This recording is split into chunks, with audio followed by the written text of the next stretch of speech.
ఆత్మబంధులందరికీ నా యొక్క ఆత్మ ప్రణామాలు. ఇంత గొప్ప ధ్యాన జ్ఞాన మార్గాన్ని మనకు అందించిన మహాత్ములైన బ్రహ్మర్షి పితామహ పత్రిజీ దంపతులకు, నాకు జ్ఞానాన్ని అందించిన బ్రహ్మర్షి తటవర్తి వీర రాఘవ గారి దంపతులకు ఆత్మ ప్రణామాలు తెలుపుకుంటూ ఈరోజు కార్యక్రమం మొదలు పెట్టుకుందాం మాస్టర్స్. ఈరోజు మనం తెలుసుకునే టాపిక్ ఏంటంటే, యోగి ఏది శాసిస్తే అది జరుగుతుంది. ఒక యోగి కంట అష్టసిద్ధులు అతని పాదాక్రాంతం అవుతాయంట. అప్పుడు ఇంకా యోగి ఏమి చేయాల్సిన అవసరం లేదంట. అన్నీ అంటే ఆయన సంపాదించినటువంటి సిద్ధులు ఏవైతే ఉంటాయో అవన్నీ ఆయనకు ఏది కావాలంటే అవి అమర్చి పెడతాయంట. ప్రకృతి అంతా ఆయనకు గులాం అవుతుందంట. అంటే ఇంకా ఆయన వశం అవుతుంది, ప్రకృతే ఆయన వశం అవుతుంది. అందుకే యోగి ఏది శాసిస్తే అదే జరుగుతుందంటే. అందుకే మహాత్ములు ఏం చెప్తారు? బాహ్య దృష్టిని తగ్గించి అంతర్దృష్టిని కేంద్రీకరించండి, అంతర్దృష్టి మీద దృష్టి పెట్టండి, అంతర్దృష్టిని పెంచుకోండి అని చెప్పేసి మహాత్ములు చెప్తారంట. ఎప్పుడైతే నువ్వు అంతర్దృష్టిని సంపాదిస్తావో అది మీ విజయానికి దారి చూపుతుంది అని యోగులు, మహర్షులు, గురువులు మనకు బోధిస్తారు. ఎందుకంటే ఈ భూమి మీద మనం సాధించలేనిది అంటూ ఏది లేదంట. మనం ఏదైనా సాధిస్తామంట. మరి ఈ భూమి మీద సాధించలేనిది ఎవరికి ఉంటుంది ఆ శక్తి అంటే ఒక ధ్యానికి మాత్రమే. ధ్యాని ఏదైనా సాధించగలుగుతాడు. ఆ నమ్మకం, ఆ పట్టుదల, ఆ కృషి ధ్యానిలో పెరుగుతుందంట. ఆ ధైర్యం ఉంటుందంట ధ్యానికి.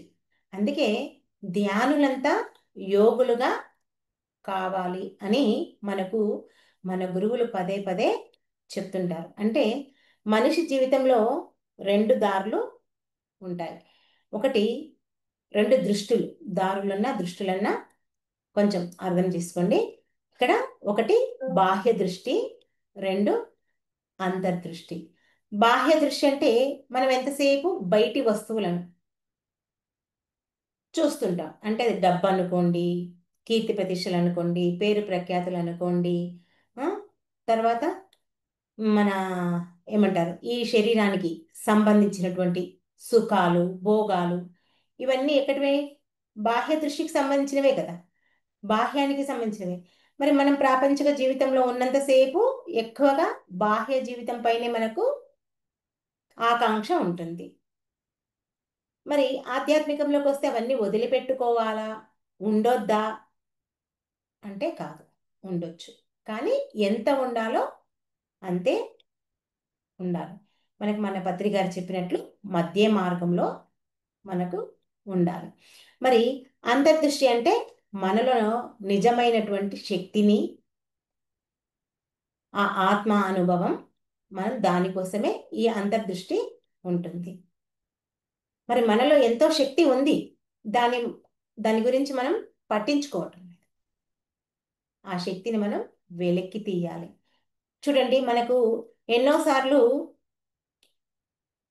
ధ్యాని కాని వాళ్ళకి ఏమనిపిస్తుందంటే, మనలో ఎవరికి అసాధ్యం అనిపించింది లేదా నేను ఏదైనా సాధించలేను అనే భావన అప్పుడప్పుడు మనకు వస్తుంటుంది. ఎవరికి వస్తుంటుంది మనసు ఇలాంటి ఆలోచన అంటే? ధ్యాని కాని వాడికి, ధ్యానం లేని మనసు ఎవరికైతే ఉంటుందో ఆ మనసుకున్నటువంటి లక్షణం. ఎప్పుడూ భయపడుతుంటారు. ఏదైనా ఒక పని చేయాలన్నా, ఏదైనా ఒకటి సాధించాలన్నా ఆ మనసులో రకరకాల నెగిటివ్ థింకింగ్స్ ఉంటాయి. అదే ధ్యానం ఉన్నవాడు మాత్రం నేను ఏదైనా సాధించగలను. ఎందుకంటే నాలో అంత శక్తి ఉంది. ఏ శక్తి ఉంది? ఆత్మశక్తి ఉంది. కాబట్టి నేను ఏదైనా చేయగలను అనే ధైర్యం ఒక సాధకుడికి వస్తుంది. అతడు ముందుకు రాగలుగుతాడు. కాబట్టి ధ్యాని ప్రతి ఒక్కటి సాధించగలుగుతాడు. ఇక్కడ యోగి అంటే ఎవరు ఇంతకు? యోగి ఏది శాసిస్తే అది జరుగుతుంది అని చెప్పుకున్నాం కదా. యోగి అంటే ఎవరు అంటే, యోగి అంటే కేవలం అడవిలో కూర్చుని ధ్యానం చేసే వాడు కాదు. ఏదో అడవుల్లో పోయి వెళ్ళి కూర్చొని ధ్యానం చేస్తే యోగి కాదు. యోగి అంటే తన మనస్సును, ఇంద్రియాలను, ఆలోచనలను నియంత్రించుకున్నవాడే యోగి. అందుకే వెనకటి యుగాలలో అడవుల్లోకి వెళ్ళి తపస్సు చేసుకునేవాళ్ళు. ఇప్పుడు మనకు పత్రికారి పుణ్యమా అంటూ మన ఇళ్లలోనే మనం ఉంటూ వెనకటికి యోగులు చేసిన తపస్సు మనం మన ఇంట్లలో ధ్యానం అనే పేరుతో చేస్తున్నాం. ఇప్పుడు ఇక్కడ ఈ సంసార మార్గంలోనే ఉంటూ మన మనస్సును నియంత్రణ చేసుకున్నాం. ఒక యోగి మనిషి నుంచి యోగి అవుతాడు. యోగి నుంచి మహాత్ముడుగా ఎదిగినప్పుడు అతని యొక్క మాట కానీ అతని సంకల్పం కానీ వృధా కాదంట. అంతే కదా. అతడు ఎంతో కష్టపడి శక్తిని సంపాదిస్తాడు. అతని మాట ఎలా వృధా అవుతుంది? అతని సంకల్పం ఎలా వృధా ఉంది? అతనన్నిటినీ తన ఆధీనంలో ఉంచుకుంటాడు. మరి యోగి కాని వాడికి మనసు ఎలా ఉంటుందంటే, ఒక గుర్రం పరిగెత్తుతుంది చూడండి, అలా పరిగెత్తుతుందంట. యోగి కాని వాడి మనస్సు ఎక్కడి పడితే అక్కడ పరిగెత్తుతుందంట. చూడండి, మనం ఇప్పుడు కూర్చున్నాం, క్లాస్ వింటున్నారు మీరు, మీ మనసంతా ఇక్కడే ఉందా? ఎక్కడెక్కడో ఆలోచిస్తుంది. ఏదో పెట్టాం, కళ్ళని ఇక్కడ పెట్టాం, చెవుని ఇక్కడ పెట్టాం, కానీ మనసు మాత్రం ఎక్కడెక్కడో పరిగెడుతుంది. ఎందుకు అంటే మనం ఇంకా యోగులం కాలేదు, ఇంకా ధ్యాన సాధనలో ఉన్నాం మనం అంతే. రోజు మన శరీరానికి ఆహారాన్ని అందిస్తూ మన జీవితం ఎలా జీవిస్తున్నామో అదేవిధంగా యోగి కావడానికి మనం ప్రయత్నం చేస్తున్నాం. అంటే ఇక్కడ యోగి అంటే తనపై తాను పూర్తి నియంత్రణ సాధించిన వాడే యోగి. ఇక్కడ భగవద్గీతలో శ్రీకృష్ణ భగవానుడు 6వ అధ్యాయం 46వ శ్లోకం ఏం చెప్పాడంటే, తపస్విభ్యో అధికో యోగి జ్ఞానిభ్యో అపి మతోధికః కర్మిభ్యక్షాధికో యోగి తస్మాత్ యోగి భవార్జున. 6వ అధ్యాయం 46వ శ్లోకం. ఓ అర్జున, తపస్సు చేసేవాడి కన్నా యోగి గొప్పవాడు, జ్ఞానాన్ని సంపాదించే వాడికన్నా యోగి గొప్పవాడు, కర్మ ఫలాన్ని ఆశించే వాడికన్నా యోగి గొప్పవాడు. కాబట్టి నువ్వు యోగిగా మారి నిలవాలి అని చెప్పేసి శ్రీకృష్ణ భగవానుడు అర్జునుడికి చెప్పిన మాటలు. మరి ఇక్కడ తపస్సు అంటే చాలామంది తపస్సు చేస్తారు. అంటే ఎలా చేస్తారంటే, ఈ శరీరాన్ని ఎన్నో రకాలుగా శ్రమ పెట్టి దీనికి కఠినమైనటువంటి నియమాలను పాటిస్తూ ఎన్నో రకాలుగా ఈ శరీరాన్ని ఇబ్బందులు పెట్టి పాటిస్తాడు. కానీ ఇంకా అహంకారం ఉండొచ్చు. అంటే మనం చూస్తుంటాం, అయ్యప్ప మాలలు వేసుకున్నప్పుడు, శివమాలలు వేసుకున్నప్పుడు చల్లనీళ్ళతో స్నానము, మరి నేలపై పడుకోవడము, ఎన్నో రకాలుగా ఆ కఠిన దీక్షలు చేస్తారు. కానీ ఆ 41 రోజు మాత్రమే, తర్వాత యథావిధి తదా ప్రజ కదా, ఇవన్నీ చూస్తుంటాం. మరి అది తపస్వి యొక్క లక్షణం. మరి జ్ఞాని, జ్ఞాని అంటే ఎంతోమంది పుస్తకాలు చదువుతున్నారు, జ్ఞానాన్ని పెంచుకుంటున్నారు, కానీ ఆ జ్ఞానాన్ని అనుభవంలోకి తెచ్చుకోవడం లేదు. మనది కూడా అదే పనిగా ఉంది కదా. మనం కూడా పుస్తకాలు చదువుతున్నాం, జ్ఞానాన్ని సంపాదించుకుంటున్నాం, కానీ మన జీవితంలో మనం దాని అనుభవంలోకి తెచ్చుకోవాలి. ఎవరి గురించో చెప్పుకోవడం కాదు, మన గురించి మనం చెప్పుకుంటూ దాన్ని ఆచరణలోకి తెచ్చుకున్నప్పుడే మనం మన గురువుకు ఇచ్చేటటువంటి గురుదక్షిణ. మరి కర్మ, కర్మ అంటే కర్మ చేస్తాడు కానీ ఆ కర్మ చేసిన కర్మకు ఫలాన్ని ఫలితాన్ని ఆశిస్తాడు. అలాంటి వాడు కూడా యోగి కాదు. నువ్వు ఏది చేసినా నిష్కామ కర్మగా చెయ్యి, ఫలితాన్ని ఆశించవద్దు అని చెప్పి చెప్తున్నారు. మరి వీరందరికంటే యోగే గొప్పవాడు. ఒక తపస్సు చేసేవాడి కన్నా, జ్ఞానం సంపాదించేవాడి కన్నా, కర్మలు చేసేవాడి కన్నా యోగే గొప్పవాడు. ఎందుకు అంటే తన మనస్సును పూర్తి నియంత్రణ సాధిస్తాడు. తను చేసినటువంటి పనులకు కూడా ఆ ఫలాపేక్షను ఆశించడు. తను పొందిన జ్ఞానాన్ని ఇతరులకు అందిస్తుంటాడు. ఆ విధంగా చేస్తుంటాడు. తను పొందిన జ్ఞానాన్ని తను అనుభవంగా మార్చుకుంటాడు, ఇతరులకు అందిస్తాడు. అలా అందించిన వాడే యోగి. యోగి ఇవన్నీ స్థాయిలను అధిగమిస్తాడు. అతని జీవితం ధ్యానం, శాంతి, సమాధి ఈ మూడు స్థితిలో నిండి ఉంటుంది అని శ్రీకృష్ణ భగవానుడు అర్జునుడికి చెప్తున్నాడు. అందుకే తస్మాత్ యోగి భవార్జున అంటే నువ్వు యోగివి కా నాయనా అని చెప్పేసి శ్రీకృష్ణ భగవానుడు చెప్పడం జరిగింది. మరి యోగికి అష్టసిద్ధులు అని చెప్పుకున్నాం కదా. అష్టసిద్ధులు అంటే ఇవి 8 రకాల సిద్ధులు. ఇవి ఒకసారి చూద్దాం. ఏంటంటే అనిమ, మహిమ, గరిమ, ప్రాకామ్యం, ఈశత్వం, వశిత్వం. అంటే ఇక్కడ అనిమ అంటే చిన్నదిగా మారిపోవడం, మహిమ అంటే పెద్దదిగా మారిపోవడం, గరిమ అంటే బరువుగా మారడం, లగిమ అంటే తేలికగా మారడం, ప్రాప్తి అంటే దూరాన్ని తక్షణమే చేరుకోవడం, ప్రాకమ్యం అంటే ఏది కావాలనుకున్నా పొందడం, ఈశత్వం అంటే నియంత్రణ శక్తి, వశిత్వం అంటే ఇతరులను ఆకర్షించే ఇతరులను ఆకర్షించి నియంత్రించడం. ఇవన్నీ ఎవరికి ఉంటాయి? ఒక యోగికి ఉంటాయి. మనం ఇక్కడ ఎవరిని ఉదాహరణ తీసుకోవచ్చు? గుర్తొచ్చిందా అందరికీ? ఆంజనేయ స్వామి, హనుమంతుడు. ఎప్పుడు కావాలంటే అప్పుడు చిన్నగైతాడు, పెద్దగైతాడు, ఆ ఆ పర్వతాన్నే తన చేతిలో ఎత్తుతాడు కదా. ఎన్ని రకాలుగా ఆయన వెంటనే మనం గుర్తు తెచ్చుకోవచ్చు. అంటే యోగి వీటిని తాను కోరుకున్నట్లు ఉపయోగించాడు. ఎందుకంటే నిజమైన యోగికి ఆ ప్రకృతే దాసి. యోగి ఇవన్నీ వస్తాయంట, కానీ ఏ వీటిని ఉపయోగించుకోడంట. ఆ ప్రకృతి ఇతనికి ఏది కావాలంటే అది ఇచ్చేస్తుందంట.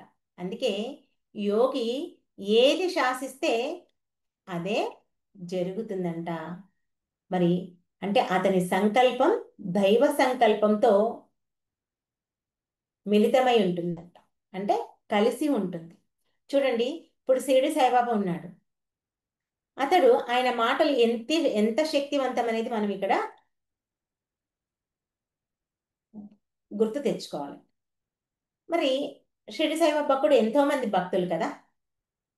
మరి వాళ్ళకు వచ్చిన కష్టాలకు సమస్యలకు అంతా బాబానే చూసుకునేవాడు, నిజమైన భక్తులకు.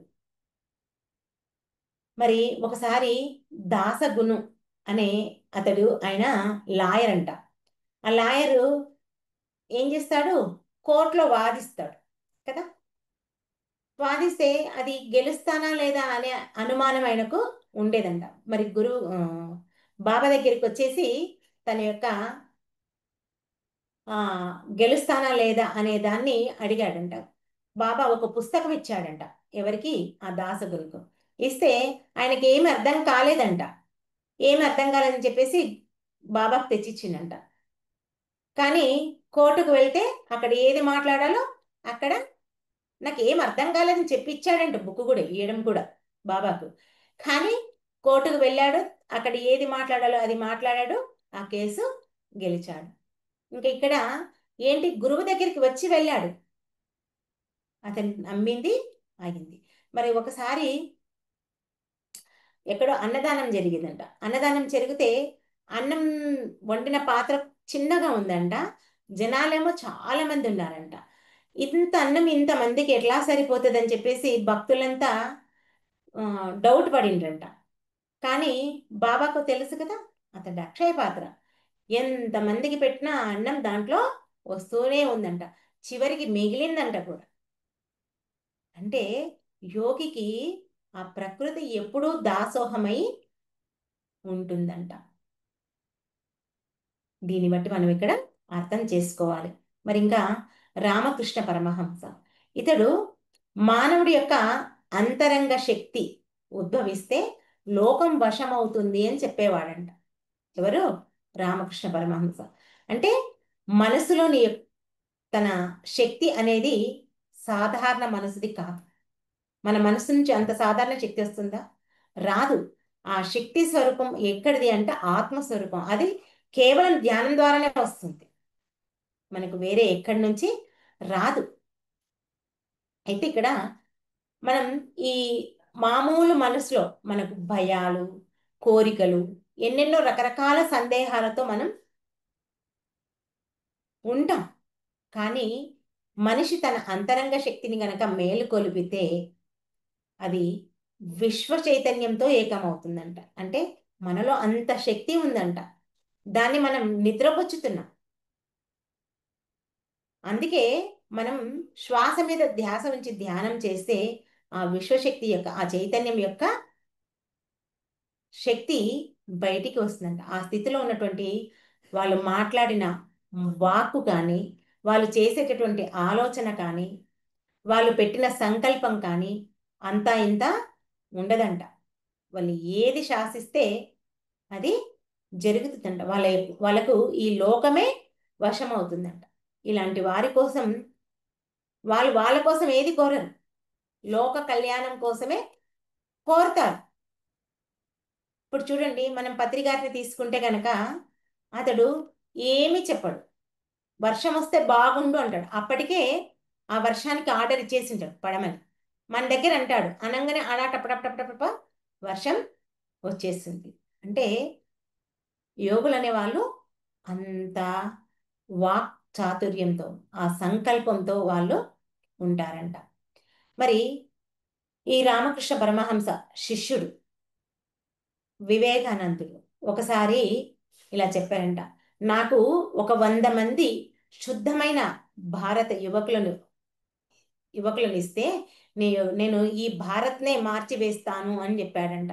అంటే ఆయన ఆయన సంకల్ప శక్తి ఎంత ఉంది అనేది మనం ఇక్కడ దీన్ని బట్టి అర్థం చేసుకోవచ్చు. మరి ఇంకా యోగులు అంటే మనం మహర్షి వాల్మీకిని తీసుకుంటే గనక ఇతడెవరు?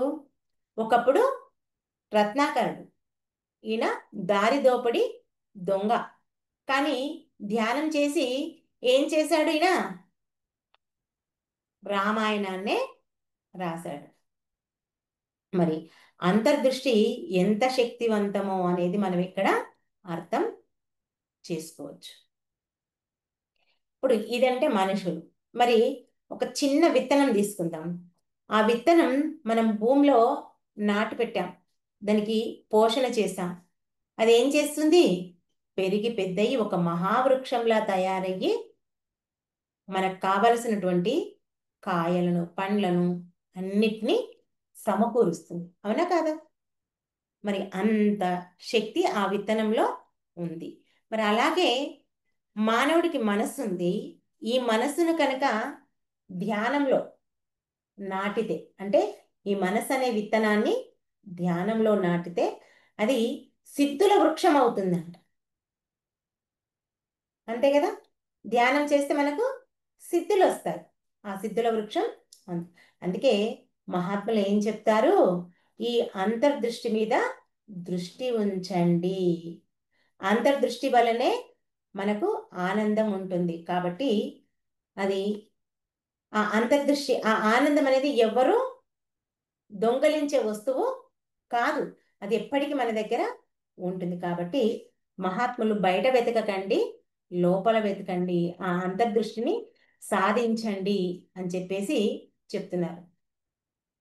మరి మన బలహీనతలను తొలగించేది ఒక అంతర్దృష్టి మాత్రమే. ఇప్పుడు మనకి ఏదైనా మనసు బాధగా ఉంది, లేదా ఏదైనా ఒక సమస్య వచ్చింది, అదే ప్రాపంచిక జీవితంలో జీవించే వాళ్ళకి మనం చెప్పినా, లేదా మనకు మనం ఆలోచించినా ఏమవుతుంది? ఇంకా ఆ మనసు బలహీనంగా కుంగిపోతుంటుంది కదా. ఎందుకు? మనకు తగినంత సలహాలు ఎవరు ఇవ్వరు. ఆ మనసును బలంగా చేసే సలహాలను ఎవరివ్వరు. అలా కాకుండా మనం కనుక శ్వాస మీద ధ్యాస ఉంచి ధ్యానం చేస్తే ఆ మనసు ఎంతో ఉత్తేజితం చెందుతుంది, ఎంతో శక్తివంతం అవుతుంది. ఎందుకంటే ఈ బాహ్య దృష్టితో మనం ఎంతసేపు ఎవరిని చూసినా, పలకరించినా, మాట్లాడినా ఏం చేస్తారు? ఇతరులతో పోలుస్తారు, లేదా మనకు మనమే పోల్చుకుంటాం. ఆ? మరి ఆ బాహ్య దృష్టి చూసినంతసేపు ఏమనిపిస్తుంది? అతడికి ఉంది, నాకు లేదు. ఈర్ష, ద్వేషం, అసూయ, ఆ? ఇవన్నీ బాహ్య దృష్టిలో ఉంటాయి. వాటి గురించి ఆలోచిస్తాం. చూడండి, ఇప్పుడు మనం ఒక ధ్యానం క్లాస్కి వెళ్ళినా, మనం ధ్యానులను కలిసిన మన దగ్గర ఏం టాపిక్స్ ఉంటాయి? ఈ ఆత్మజ్ఞానానికి సంబంధించిన టాపిక్సే ఉంటాయి మన దగ్గర మాట్లాడడానికి. అదే ప్రాపంచిక జీవితంలోకి వెళ్ళామనుకోండి, అసలు మన జీవితమే మారిపోతుంది. అసలు మనమేనా, మనం ఎంతకు ధ్యానులమా అనే ఒక డౌట్ మనకే వస్తుంది. అరే, నేను ఒక ధ్యానిని, నేను ఇలా మాట్లాడుతున్నానా? ఒక ఫోన్ మాట్లాడినా కూడా అంతే. అది ఎంత మాట్లాడకూడదు అనుకున్నా వెంటనే ఆ ప్రాపంచిక జీవితంలో జీవించే వాళ్ళ దగ్గర ఆ టాపిక్స్ వస్తూనే ఉంటాయి. అందుకే మహాత్ములు ఏం చెప్తున్నారు? బాహ్య దృష్టిని వదలండి, అంతర్దృష్టిలో కేంద్రీకృతమవ్వండి. నీవు అంతర్దృష్టిలో ఉన్నటువంటి ఆ శక్తిని గుర్తు చేస్తుంది. ఏం చేస్తుంది? నేను ఎంతో గొప్ప శక్తివంతుణ్ణి, నాలో ఇంత శక్తి ఉంది. ఎవరు గుర్తు చేస్తారు నీకు అంటే? నీ ఆత్మ గుర్తు చేస్తుంది. నీ ఆత్మ నీకు గుర్తు చేయాలంటే నువ్వు ఆత్మ మీద దృష్టి పెట్టు. అంటే ధ్యానం చెయ్యి. అప్పుడే నీలో ఉన్నటువంటి ఆ అంతర్శక్తి నీకు అర్థమవుతుంది. స్వామి వివేకానందుడు ఏమంటాడంటే, బలహీనత అంటే పాపం అంటాడు. అంటే ఇక్కడ ఏం చెప్తున్నాడు వివేకానందుడు అంటే, మనలో అపారమైన శక్తి, విశ్వశక్తి ఉంది. దాన్ని మర్చిపోయాం మనం. నిజంగా మనకు ఎంతో శక్తి ఉంది, దాన్ని మర్చిపోయి మనం ఇలా జీవిస్తున్నాం. మర్చిపోయినందుకే మనల్ని మనం తక్కువగా భావించుకుంటున్నాం. మనకేమీ చేత కదని, మనకి ఏమీ తెలియదని, మనకేమీ రాదని, మనకంటే పక్కనోడే గొప్పవాడని అని ఇలా రకరకాలుగా మనల్ని మనం తక్కువ చేసుకుని ఇతరులను ఎక్కువ చేస్తున్నాం. కానీ అలా కాకుండా మనలో ఉన్నటువంటి ఆ అంతర్శక్తిని బయటకు తీయండి. ఆ అంతర్శక్తి మీద మీ యొక్క దృష్టిని కేంద్రీకరించండి. అంటే నీ అంతర్శక్తిని ఎలా తీస్తావు వెలికి అంటే ధ్యానం ద్వారా. ధ్యానం తప్ప నీవు నీ అంతర్శక్తిని బయటికి తీయలేవు. ఇది మాత్రం 100% గ్యారంటీ. ప్రతి ఒక్కరిలో శక్తి ఉంది, దాన్ని బయటికి తీసే మార్గము తెలియక, తెలిసిన శ్రద్ధ చూపించక వెనక్కి వెళ్ళిపోతున్నారు. చూడండి, ఇప్పుడు గాంధీ మహాత్ముడు ఉన్నాడు. గాంధీ మహాత్ముడు ఎట్లా కనిపిస్తాడు మనకు? మనం చూడలేదులే ఆయనను, కానీ మనం ఫోటోలు చూసినా ఎట్లా ఉంటాడు? బక్కగా, పీలగా ఉంటాడు. కానీ తన లోపల అంతర్శక్తి ఎట్లా ఉంది? ఆ అహింస అనే మార్గాన్ని, ఆ యొక్క విత్తనాన్ని పట్టుకొని బ్రిటిష్ రాజ్యాన్ని కదిలించి పడేశాడు. మన దేశానికే స్వాతంత్రం తెచ్చాడు. అవునా కాదా? అంతటి శక్తి మనలో ఉంది. అందుకే ఏం చెప్తున్నారు మహాత్ములు అంటే, మనం అద్దం చూడగానే మనం కేవలం మన శరీరాన్ని మాత్రమే చూస్తాం, అంతే కదా. అద్దంలో ఏం కనిపిస్తుంది? మన శరీరమే మనకు కనిపిస్తుంది.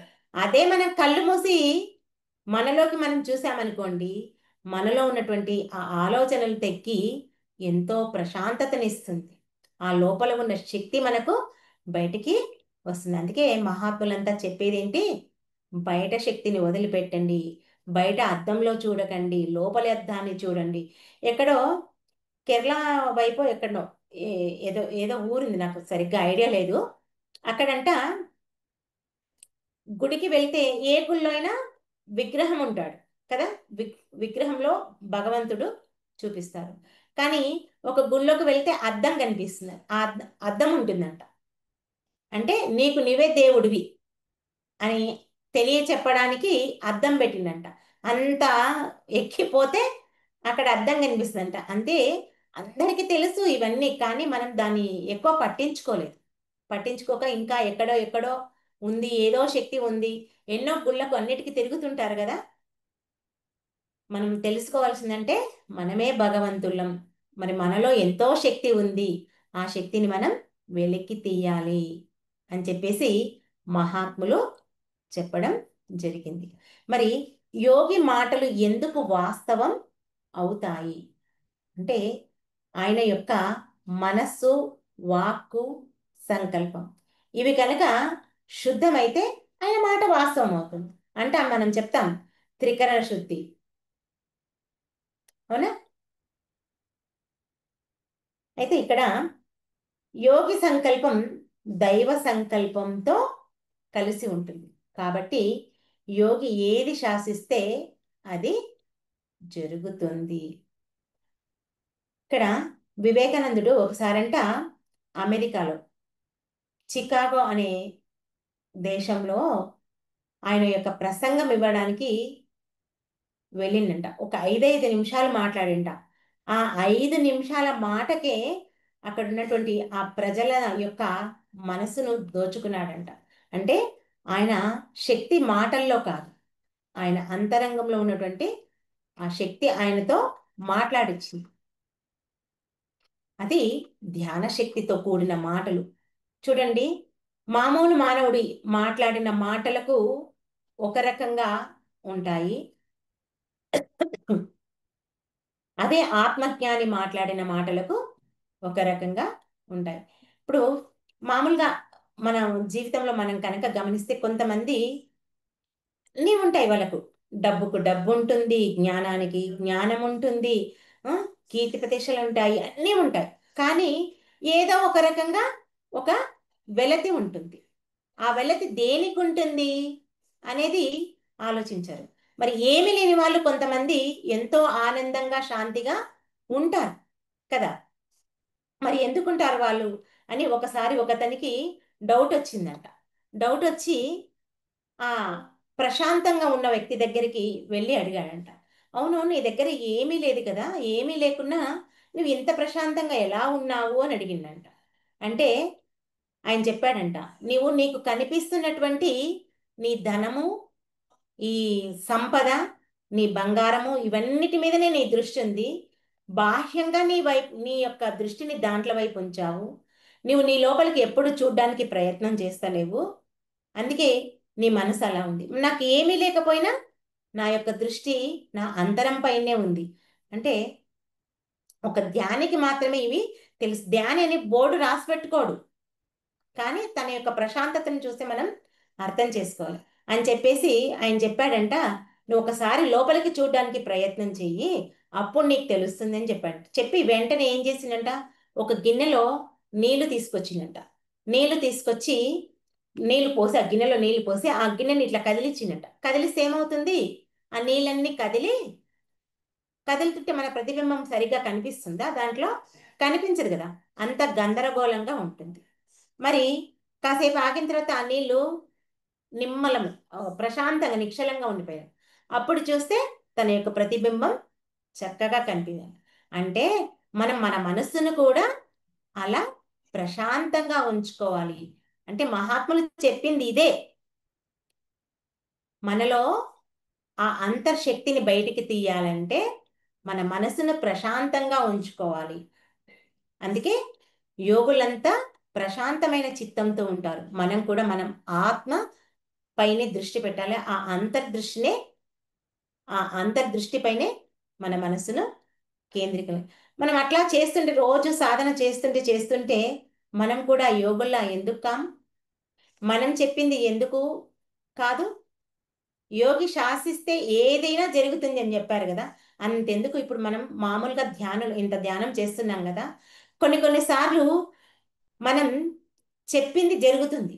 అబ్బా, నేను అనుకోలేదు, నేను అనుకుంటే ఇంత మాత్రానికి జరిగింది అని ఆశ్చర్యపోతాం కదా. ఎందుకంటే మనలో శక్తి పెరిగే కొద్దీ అలాంటివి జరుగుతుంటాయి. అందుకే ప్రతి ఒక్క మానవుడు యోగిగా మారాలి. ఆ యోగి తన కళ్యాణం కోసం కాకుండా లోక కళ్యాణం కోసం వినియోగించుకోవాలి. అప్పుడే వాళ్ళ యొక్క జీవితం జీవితం అనకన్నా వాళ్ళ యొక్క జన్మ సార్థకం అవుతుంది అని దీన్ని బట్టి మనం ఇక్కడ అర్థం చేసుకోవాలి.